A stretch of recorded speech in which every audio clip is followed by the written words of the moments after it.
Late. I haven't done that for quite a while, but I did it again and I regretted it sort of midway through. But it's happened now and we can't put that genie back in the box. Let's talk about Alfie Gilchrist. Now, because Sheffield United scouting is about as adventurous as ordering chicken and chips from an Indian restaurant, I had notes on this guy for a long time. I knew we'd get there eventually. So this hasn't been too difficult for me. I just went back in the archive. One of two things have changed. His height hasn't, his age has. Londoner Alfie Gilchrist is 6 foot tall and 20 years old now. Right-footed central defender. He will be 21 on the 28th of November, just a few days after my birthday. I'm slightly older. He was signed by Chelsea as an under 11-year-old from Queen's Park Rangers. Apparently, though, he is, and I'm quoting a friend of mine, Chelsea through and through. Gilchrist has been on the Blades radar for some time. He's Chelsea's under-21 captain. He's been training under Mauricio Pochettino's 30-man squad last year. He was part of the first team. He wasn't one of the ones that had recently gone to the United States, but Gilchrist is from a family of Chelsea fans, and the club seemed really keen to tie him down, so they did. A long-term deal and then loan him out to a suitable club for first-team experience, and he does need that, as we'll get to. His current deal with Chelsea expires in 2026. Chelsea have a club option to extend for another year on this deal, and it's only just been renewed, so it's a new deal. It was about to run out, and now they've tied him down because this is how highly they think of Gilchrist. He's had experience of playing in a back three or a back four. Could be pertinent for Sheffield United. Let's look at where he's played in his burgeoning career so far. So not that many games we can actually look at, but he's made 77 appearances at centre-back, 13 at right-back, 1 at left-back. There's talk he can play right wing-back as well.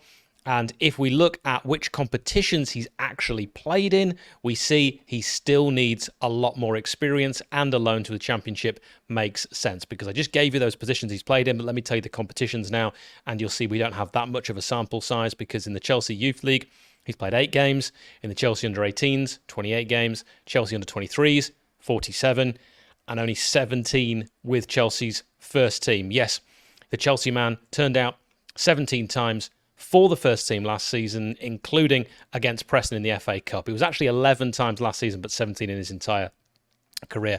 And a lot of those were as sub as well. Alfie was born in Kingston upon Thames, southwest London, and Gilchrist signed that professional contract with the Blues back in 2020. It was then going to run out in 2024. He's just signed that renewal. In 22-23, he took over captain's duties for the under-23s, following 𝗤𝗂-𝗵𝗔's loan to Paderborn. He started 22 of a possible 26 games in Premier League 2 in that season, plus 4 EFL Trophy games and 3 for the under-19s in the UEFA Youth League. And the young defender was nominated for the Premier League 2 Player of the Season award, recognition for his defensive contribution to a Chelsea side that finished third in the competition. He also scored 1 goal and assisted on 1 occasion as well. And he's continued to show durability and availability while being defensively secure, as has played 90 minutes in 6 of the 7 clean sheets in that Premier League 2 campaign in that season. Now, he's been described as, and this is not by everyone, this is just 1 or 2 quotes that I've seen of this, but he's been described as Chelsea's next John Terry. And there's one place that said this, it was the Football London website. And under Frank Lampard, at the end of the 23 season, Alfie Gilchrist was named as a substitute in the Blues' trip to Manchester United. And he's had experience in the EFL Trophy, as I mentioned as well, helping the young Blues to win the few different games. And I've watched clips now of all of these games: Bristol Rovers, Forest Green Rovers, Oxford United and Peterborough. Now, speaking as the captain a couple of seasons ago, he said, "I try to lead by example on and off the pitch, as I believe how I act and respond to situations can positively or negatively impact the squad. I think it's important for me to maintain my standards and improve myself, as well as being someone that the coaching staff can rely on. I also enjoy the added responsibility. In all honesty, I think it has made me a better player. In the game against Watford, we lost a little bit of concentration despite our fast start, and that is what allowed Watford to have a chance at beating us. We need to make sure that when we have momentum, we remain strong rather than making the game nervy." I like these kind of words from Alfie. He sounds like he is a natural leader. He goes on to say, "John Terry is someone I look up to. I want to work on my game and lead by example, as he did for so many years at Chelsea. The fact that he is here to offer advice and coaching as well makes my goals that much more achievable, end quote. On the 15th of April 2024, after coming on as an 88th minute substitute for Malo Gusto, Gilchrist scored his first goal for Chelsea in a 6-0 win over Everton. Now, let's look at his attributes. This is the important stuff. What's he good at? What's he not so good at? He's a good tackler, decent in the air, although some Chelsea fans told me he hasn't impressed with aerial duels. Excellent positional sense. I watched a few clips of him getting in front of his man and nicking the ball away. Nice reading of the game.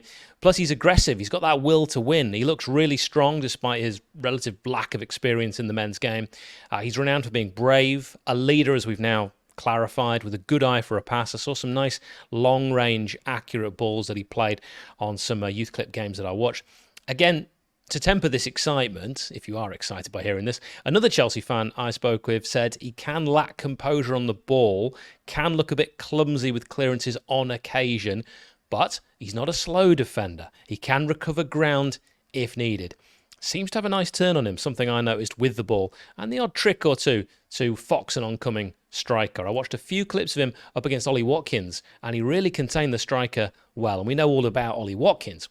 Now, there will be people watching this thinking, you mentioned he's 6 foot, and he's largely played as a centre-back. Well, remember, if you think 6 foot is too small for a centre-back, 𝗤𝗟 was 5'11". He did all right. But Alfie could actually be a right-back. Now, with loans, it's worth noting you can have 2 loans from the same Premier League club now in the Championship. We did that before with Doyle and McAtee. We'd have 5 in total from the Premier League. Unlimited loans overall, although a limit on the number of loans in actual matchday squads. Sheffield United can only have 5 in the matchday squad of the 18. But Alfie's got a lot of interest from a lot of different places over the years. I mean, some of the people I've spoken to have praised him very highly and said there's a reason why certain teams have been looking at him. And when I did my research to find out which teams, it's not the standard 4 that came up. So Leeds United, Preston, Blackburn Rovers were all linked earlier in the summer. That's fairly standard. Along with Italian club Como. Wasn't expecting that. But further fuel was added to the rumour fire with Alfie Gilchrist not heading away, as I mentioned a little earlier, to the United States for Chelsea's most recent pre-season tour. Interestingly, he has been to the United States with Chelsea previous to that. Now, some quotes from the popular S24SU forum about this. George Foreman, possibly the real George Foreman, said, just watch some of his highlights. Looks like he's been playing both right back and left back on his senior appearances. Seems to be a more defence-minded right back, which I think we will need in this new formation. It's an area of the team that definitely needs some attention. Designed by Ross says, got a bit of Baldock about him. He's not the biggest, but he gets stuck in. Ham and Cheese, great name, said he should be our number 1 choice for right-sided centre-back, and I think he probably will be. Also, our number 1 for right-back if we go to a back 4. Whilst 𝗲𝗏𝗏𝗏 says, this is a gamble. As a centre-back in the Championship, it's a difficult position to play for someone so young with no real men's football experience. Also, he's not that big at 6 foot and 12 stone. We need a leader who can dominate. Let's get Worrell in and use the loans in other areas of the pitch.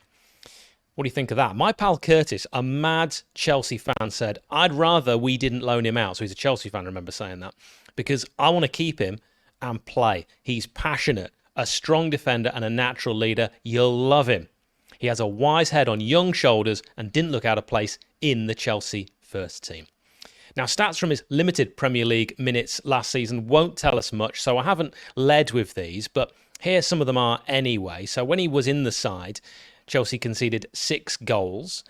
Minutes per goals conceded 33. So clean sheets, he was involved in 4 clean sheets. He won 1.81 of his tackles. Interceptions, he had 3. Now, this is very, very small sample size. Okay, so it was 11 appearances. I think it was only 2 starts and the rest as substitutes. But he won 20 ground duels. The ground duels that he won, 3.17 if we're looking at the percentiles. Aerial duels only 2, which I mentioned that was something that had been brought up before. He was dribbled past 3 times. He got 9 clearances, which is very good. He blocked 3 shots. That's one thing I noticed from the clips. He's really good at blocking shots, getting his body or his legs in the way. His legs, of course, are part of his body. Successful passes.